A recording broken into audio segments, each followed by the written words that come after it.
Welcome back to MMA Oddsbreaker. I'm Frank Trigg. That's Ricardo Lamas getting ready to fight Hacran Dias coming up here on UFC Fight Night, June 28th, down in San Antonio, Texas. First, let's talk about. I really never try to bring in current news into my interviews because it changes so quickly and so fast. But the number one entertainer of our sport right now, Chael Sonnen, yelled at Vitor Belfort or yelled at Vanderlei Silva for not taking the test. Then, Vitor couldn't get qualified. It's like he's yelling at Vitor for being on steroids, and he's yelling at everybody else for being on steroids. Of course, he himself in the past has been caught on steroids. Now, again, he got popped again. And it's like, well, I'm trying to have kids, this whole thing. At what point do we realize the entertainment value of talking and trying to sell a fight has still got to meet up with the ability to do the fight? Like, I know, in my day, we'd talk all the time. It's the only way we could do it. There's only 8 fights a year back when in the beginning. Not 8 fights a month like there are now. So we had to talk a lot. We had to make stuff up. But at the end of the day, we still had to prove we could actually do something. It seems like now a lot of fighters can just talk their way into different mainstream matches, different fights, without really being able to back it up. And in this case, unfortunately, Chael, who normally can back stuff up, normally, this fight would have been a great fight, could have backed it up, can't now because of his drug abuse. Have we reached that point now where it's kind of enough's enough? Yeah, I think so. I'm definitely one of the old school thinkers where if you're going to talk, you better be able to back it up. And with all this stuff that's going around now with the TRT, and I don't know too much about the whole science behind it. Chael was saying that he needed to get on these 2 things to kind of transition his body into being off of TRT. So I don't have too much to say about that whole thing because I don't know enough about it and the science behind it. I know it isn't for me. I don't like putting, things in my body that I don't get out of my food. You know what I mean? Like I'm one of those guys that takes everything pretty naturally.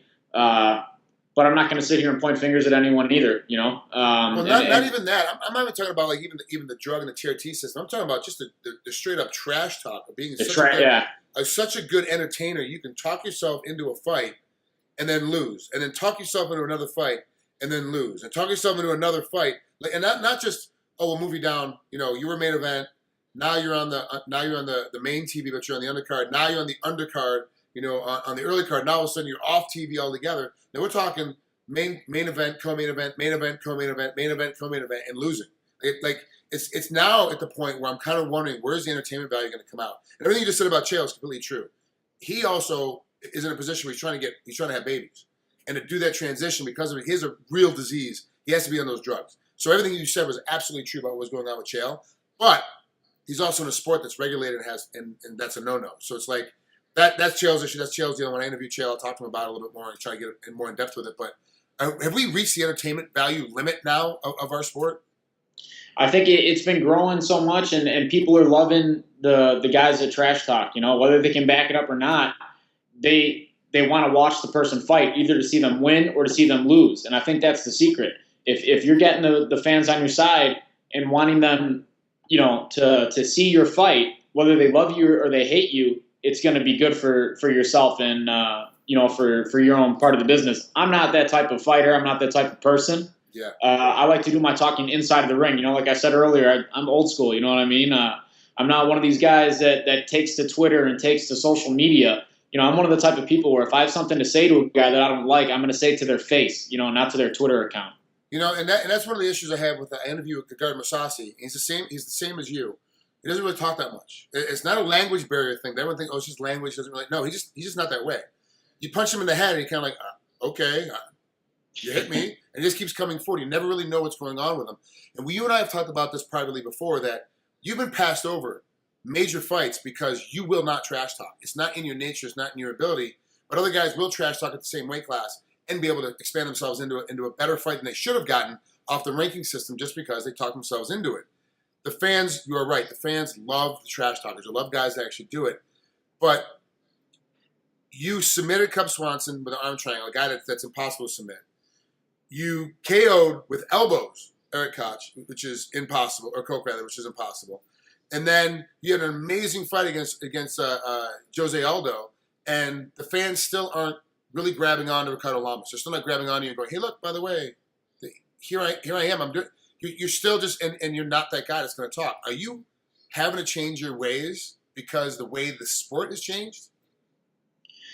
I wouldn't say that I'm having to change my ways. I'm having to tweak a little bit. You know what I mean? I'm fine with expressing myself and saying what I want and, talking about the fights that I want, but I'm not going to go, talk trash about a certain individual and make fun of his family and go after his wife. You know what I'm saying? Like, that's not me. Or his country, in Chael's case, which was hilarious. Like, he just keeps picking on Brazil and getting away with it, man. It's amazing to me. Exactly. And the thing about Chael is, I liked it because I knew that he wasn't serious when he was saying all that stuff. You know what I mean? I knew that it was all BS and he was just saying it to hype the fight.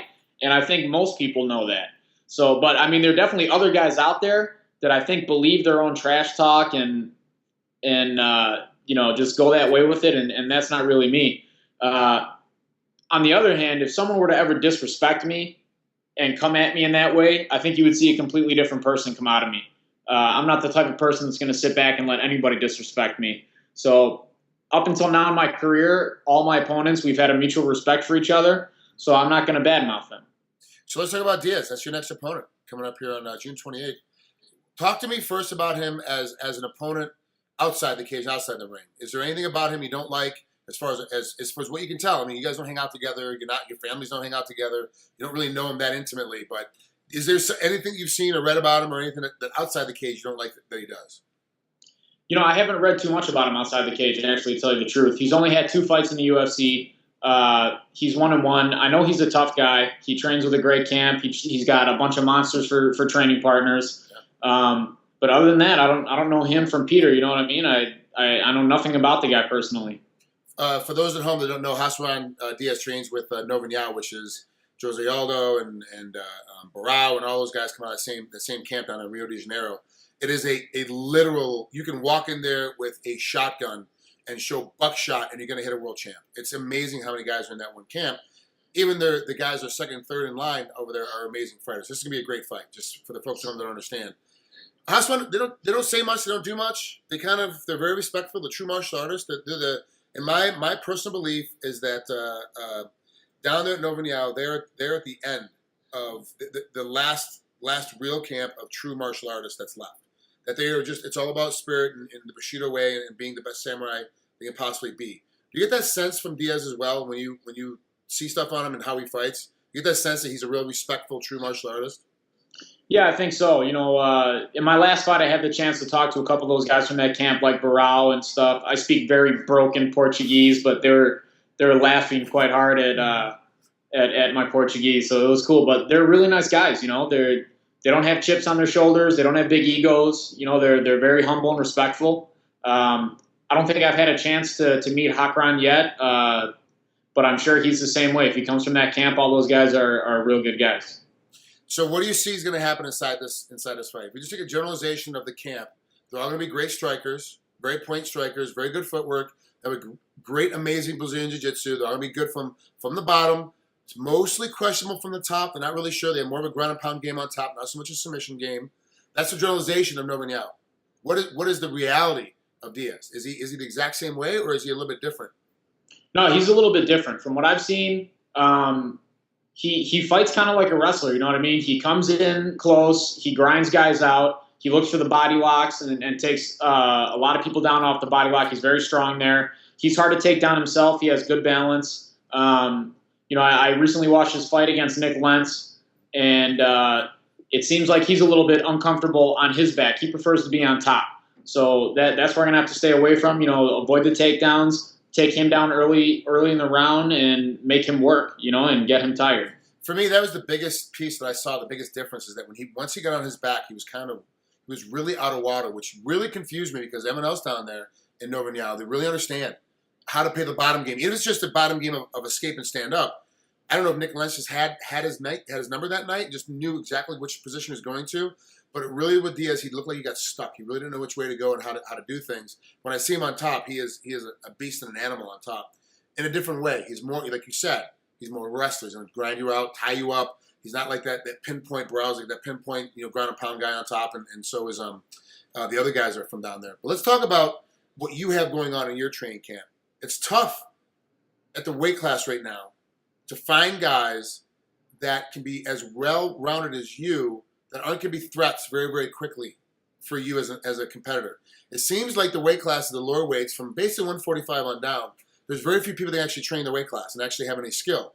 The ones that you can train with your training partners within 6 or 7 months are going to be competitors of you at the weight class. So how has it been trying to find training partners? You know, it hasn't been too hard. I've been sticking with the same training gyms and training camps that I've had for the past, 5 years. So all my training partners have pretty much remained the same.